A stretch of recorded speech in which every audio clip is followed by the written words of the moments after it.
the monarchy provides, with the constitution, a degree of long-term stability that is actually quite hard to come by any other way. What if one of the most powerful women inside the British monarchy just quietly slammed a door and left the Queen standing outside it?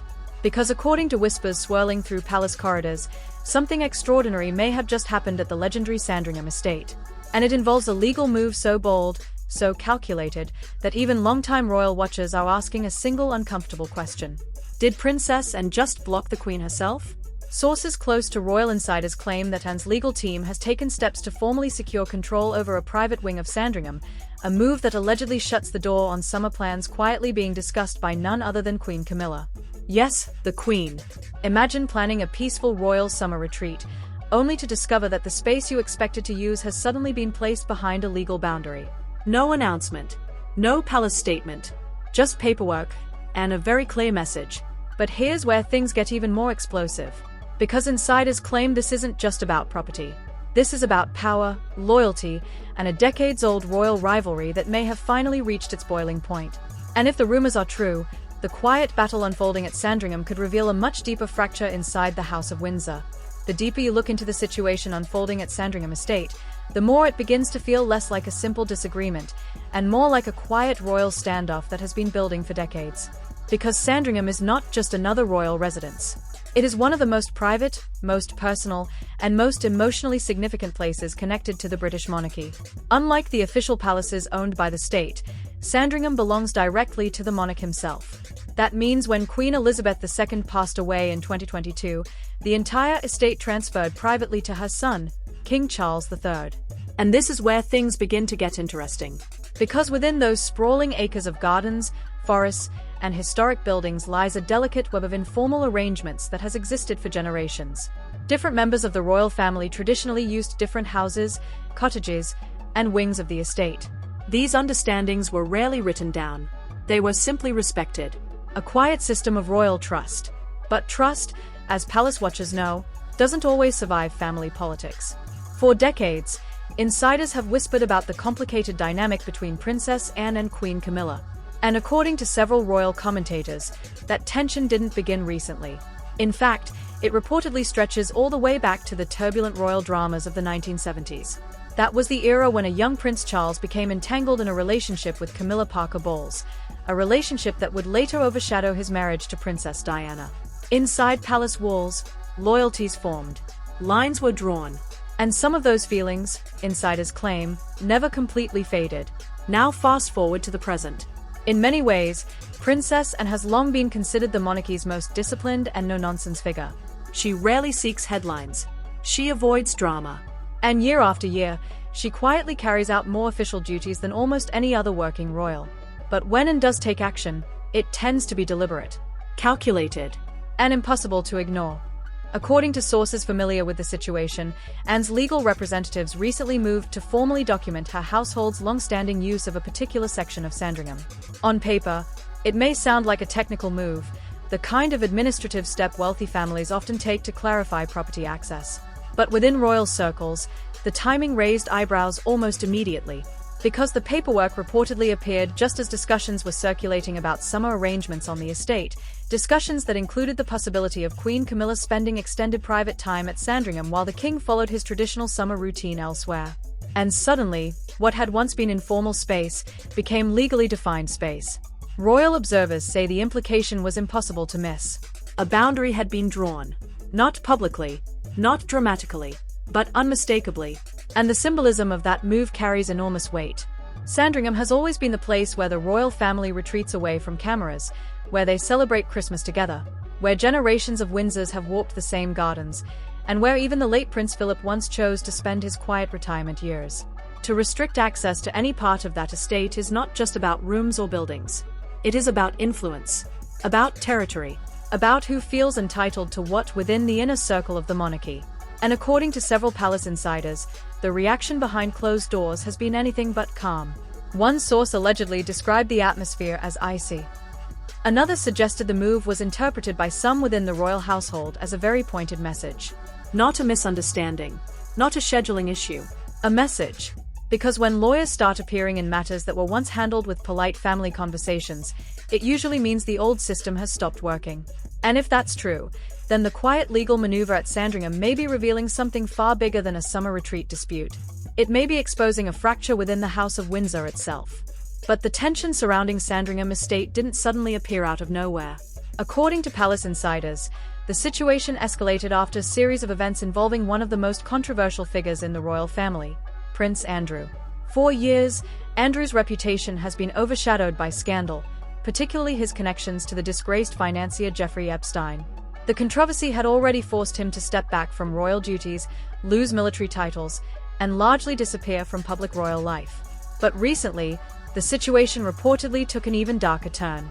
Sources claim that after mounting pressure inside the palace, Andrew was quietly relocated from his longtime residence near Windsor and moved to a far more secluded property on the Sandringham estate, a modest farmhouse known as Wood Farm. Compared to the grand residences normally associated with royalty, the house is noticeably smaller and far removed from the spotlight. For many royal observers, that move alone raised eyebrows. But what allegedly happened next sent shockwaves through palace circles.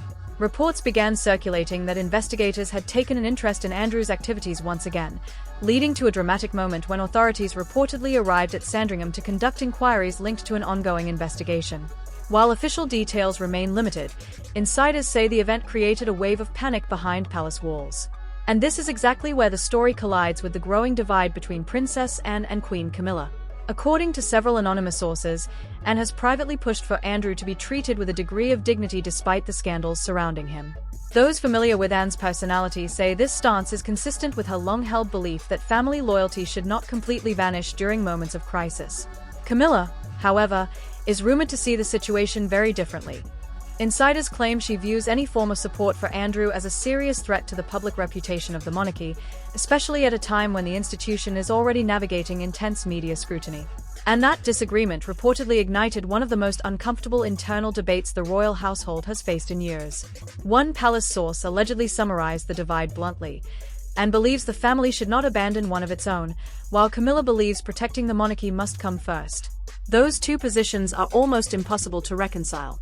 And as tensions escalated behind closed doors, the issue quietly shifted from private arguments to something far more tangible. Space, access, control over parts of Sandringham itself. When Anne's legal team moved to formalize her household's rights to a specific wing of the estate, the timing suddenly looked less like a routine legal clarification and more like a strategic move within a growing power struggle. Because if Andrew's presence at Wood Farm remains a sensitive topic, and if Anne intends to ensure that certain areas of the estate remain connected to her household, then the legal paperwork might serve a second purpose. Protection, not just of property, but of influence. And that possibility has reportedly left several figures inside the royal household deeply unsettled. Because what began as whispers about summer accommodations may now be evolving into something much larger, a quiet but unmistakable battle over who truly holds power within the inner circle of the House of Windsor. And now, as the dust slowly settles over the latest twist at Sandringham Estate, one uncomfortable reality is becoming impossible to ignore. This situation has placed King Charles III directly in the middle of a royal tug-of-war, and insiders say it may be the most delicate personal conflict he has faced since becoming king. Because on one side stands his sister, Princess Anne, widely viewed as the monarchy's most dependable and disciplined figure. For decades, Anne has carried out royal duties with almost military precision. She rarely complains, rarely seeks headlines, and has earned a reputation as the quiet backbone of the institution. On the other side stands his wife, Queen Camilla, a woman who spent years fighting to rebuild her public image after one of the most controversial chapters in modern royal history.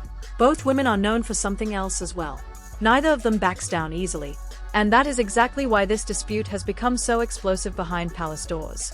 Royal aides reportedly described the atmosphere as tense and unusually cautious. Conversations about Sandringham are said to be happening in hushed tones, with senior staff trying to avoid escalating a situation that could easily spill into public view. Because make no mistake, if this disagreement were ever to become an open royal feud, it would instantly dominate headlines around the world. After all, Sandringham isn't just any property. It's the place where the royal family gathers for Christmas each year. It's where generations of monarchs have walked the same gardens and corridors. And it was even the final home of the late Queen Elizabeth II during her final days. To see legal documents now defining who can and cannot use parts of that estate sends a powerful signal. A signal that the old system of quiet family understandings may no longer be holding together. And the timing could hardly be more complicated. The monarchy is already navigating a period of intense pressure, from public scrutiny to internal family tensions involving figures like Prince Andrew and the ongoing distance between the palace and Prince Harry. In other words, the royal household has enough storms to manage without another one forming inside its own walls. Yet the legal move attributed to and has reportedly changed the dynamic in a way that cannot easily be reversed. Because once lawyers are involved, things rarely return to simple handshake agreements. Now royal observers are quietly asking a question that few palace officials are willing to answer publicly. Was this move simply about protecting long-standing family arrangements? Or was it a calculated message to the Queen herself? Some insiders suggest Camilla was deeply frustrated when the development became known privately. Others claim she remains determined not to be pushed aside, especially now that she occupies one of the most powerful roles within the monarchy. And that leaves King Charles in an almost impossible position. Intervene too strongly, and he risks alienating his fiercely loyal sister. Remain silent, and the tension between his closest allies could quietly deepen. For now, the palace is maintaining its familiar strategy: silence. No official statement, no confirmation, no denial. Just the quiet reality that somewhere inside the vast grounds of Sandringham, a legal boundary now exists where once there was only family understanding. And the question lingering in royal circles is simple, yet explosive. Was this the moment a private disagreement inside the House of Windsor quietly turned into a full-scale power struggle? And when you step back and look at everything unfolding around Sandringham Estate, it starts to feel like we may be witnessing something much bigger than a disagreement about a summer retreat. Because inside the world of royalty, power rarely announces itself with loud arguments or dramatic confrontations.